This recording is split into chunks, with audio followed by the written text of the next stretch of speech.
Contract marriage का next part है। तो चलिए स्टार्ट करते हैं। जैसा कि हमने पिछले पार्ट में देखा था कि शुगा ने कहा था कि उसकी एक गर्लफ्रेंड है और वो उससे शादी करना चाहता है। अब आगे मिस्टर मिन कहते हैं, शुगा बेटा, अगर तुम्हारी कोई गर्लफ्रेंड है तो तुमने हमें इस बारे में बताया क्यों नहीं? और अगर तुम उससे शादी करना चाहते हो तो कर सकते हो, हमें कोई प्रॉब्लम नहीं। तभी मिसेज एन कहती हैं, हाँ तुम उससे शादी कर सकते हो, पर एक बार हम उससे मिलना चाहेंगे। हम देखना चाहते हैं कि तुमने अपने लिए किसे पसंद किया है। मिस्टर मिन कहते हैं, हाँ मैं भी उस लड़की से मिलना चाहता हूँ। शुगा कहते हैं, ओके डैड, मैं आपके ऑपरेशन के बाद उसे आपसे मिलवा दूंगा। तभी मिसेज मिन कहती हैं, ऑपरेशन के बाद क्यों, अभी क्यों नहीं? तुम उसे अभी यहाँ पर बुला लो, वैसे भी अभी तुम्हारे डैड के ऑपरेशन में 1 घंटा बाकी है। फिर वो अपने हस्बैंड की तरफ देखती हैं और बोलती हैं, मैं ठीक कह रही हूँ ना? अपनी वाइफ की बात सुन के मिस्टर मिन कहते हैं, हाँ तुम सही कह रही हो। फिर वो शुगा की तरफ देखते हैं और कहते हैं, माय मॉम सही कह रही है, तुम उसे अभी ही बुला लो, हम उससे अभी ही मिल लेंगे, वरना हो सकता है कि ऑपरेशन के बाद मैं उससे ना मिल पाऊँ। तभी शुगा अपने डैड की बात करते हुए कहता है, डैड आप ऐसी बात क्यों कर रहे हैं? आपको कुछ नहीं होगा, डॉक्टर ने कहा है आप ठीक हो जाएंगे। मिसेज मिन कहती हैं, शुगा तुम जल्दी से उसे फोन करो और यहाँ पे आने के लिए कहो। शुगा कहते हैं, ठीक है मॉम डैड, अगर आप लोग उससे अभी मिलना चाहते हैं तो मैं उसे यहाँ बुला लेता हूँ।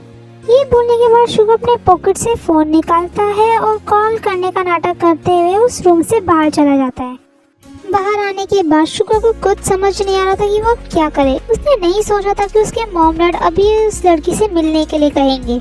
उसे तो बस ऐसे ही बोल दिया था कि उसकी गर्लफ्रेंड है और वो उससे बहुत प्यार करता है, पर अब उसे कुछ समझ नहीं आ रहा था कि वो आगे क्या करे और किसे अपने पेरेंट्स से मिलवाए।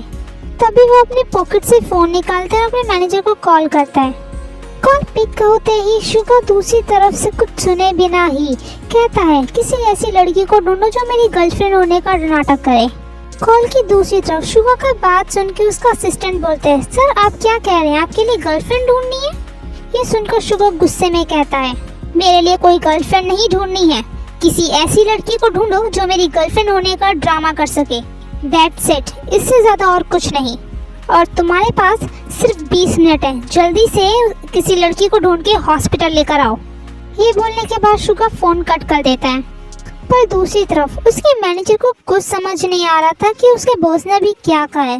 वो अभी भी फोन को कान पे लगाए उसी पोजीशन में खड़ा था। कुछ सेकंड्स के बाद वो होश में आता है और उसके बॉस ने जो उसे काम दिया था उसे पूरे करने के लिए नाटक कंपनी में कॉल करता है कि कोई लड़की मिल जाए जो उसकी बॉस की गर्लफ्रेंड होने का ड्रामा कर सके, और वो उनसे लड़कियों की फोटो भी मांगता है। और अब लगभग 6 कंपनियों में बात करने के बाद और उन लड़कियों की फोटो देखने के बाद उसे एक लड़की सही लगती है उसकी बॉस की गर्लफ्रेंड होने का नाटक करने के लिए। तो फिर वो उसे फाइनल कर लेता है। तो फिर वो उस कंपनी में कॉल करके उस लड़की को हायर कर लेता है और उससे पैसों की भी बात करता है और उस कंपनी के बॉस से कहता है कि अभी 10 मिनट के अंदर अंदर वो लड़की सिटी हॉस्पिटल में पहुंच जानी चाहिए। ये कहने के बाद वो कॉल कट करके सीधे अपने बॉस को कॉल करता है। कॉल करके कहता है, सर एक लड़की मिल गई है जो आपकी गर्लफ्रेंड होने का नाटक करने के लिए मान गई है, तो वो 10 मिनट में अभी वहाँ हॉस्पिटल पहुँच जाएगी। शुगा कहता है, ठीक है, तुमने उसे पैसों की बात कर ली ना? मैनेजर कहता है, जी सर, पैसों की बात हो चुकी है। शुगा कहता है, कितने पैसों की बात हुई है? उसका मैनेजर कहता है, सर 50,000 की बात हुई है।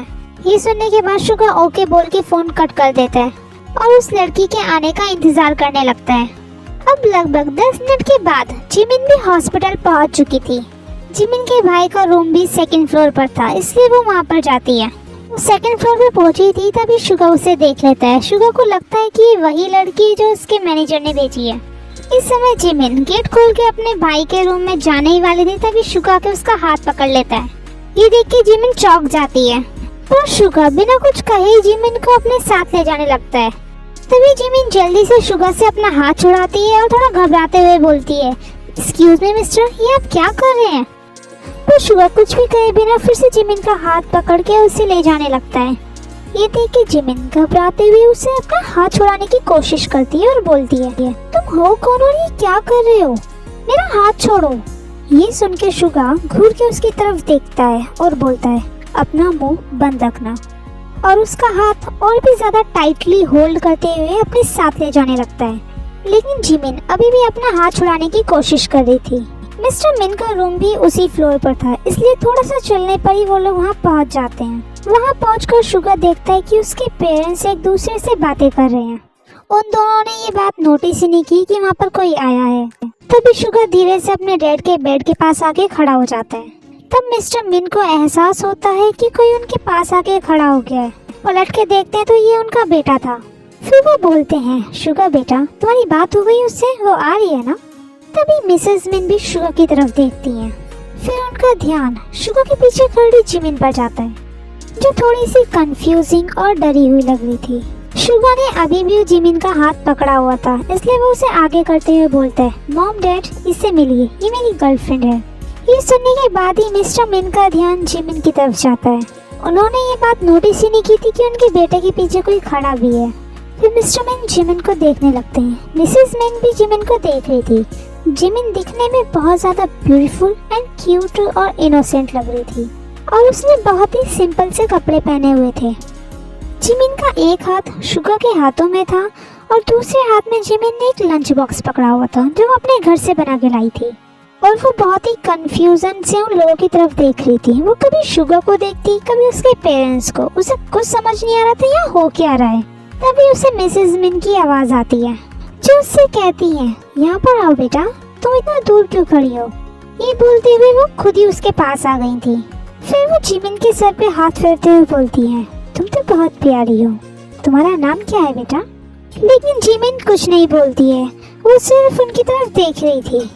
ये देख के शुगा जिमिन के हाथ को टाइटली दबाते हुए बोलता है, मेरी मॉम कुछ पूछ रही है तुमसे, जवाब दो। शुगा के ऐसे करने से जिमिन के हाथ में बहुत दर्द होता है, तो फिर से अपना हाथ छुड़ाने की कोशिश करती है, पर इसका कोई फायदा नहीं होता। शुगा की ग्रिप उसके हाथ पे और ज्यादा टाइट हो जाती है। तभी मिसेस मिन बोलती हैं, क्या हुआ बेटा, तुम कुछ बोल क्यों नहीं रही हो? मिसेस मिन की आवाज सुन के जिमिन उनकी तरफ देखती है और फिर शुगा की तरफ देखती है। फिर से मिसेस जिन की तरफ देखते हुए बोलती है, मेरा नाम जिमिन है आंटी। मिसेस मिन कहती हैं, जिमिन बहुत प्यारा नाम है, बिल्कुल तुम्हारी तरह। अभी मिसेस मिन बोल ही रही थी, तभी उन्हें मिस्टर मिन की आवाज सुनाई देती है, जो कहते हैं, अरे मुझे भी तो मेरी बहू को देखने दो, मैं भी तो देखूं मेरे बेटे ने अपने लिए किसे चुना है।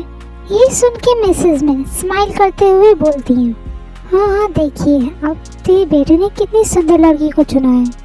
ये बोलने के बाद मिसेस मिन जिमिन का हाथ पकड़ती हैं ताकि वो उन्हें अपने हस्बैंड के बेड के पास लेके जा सके।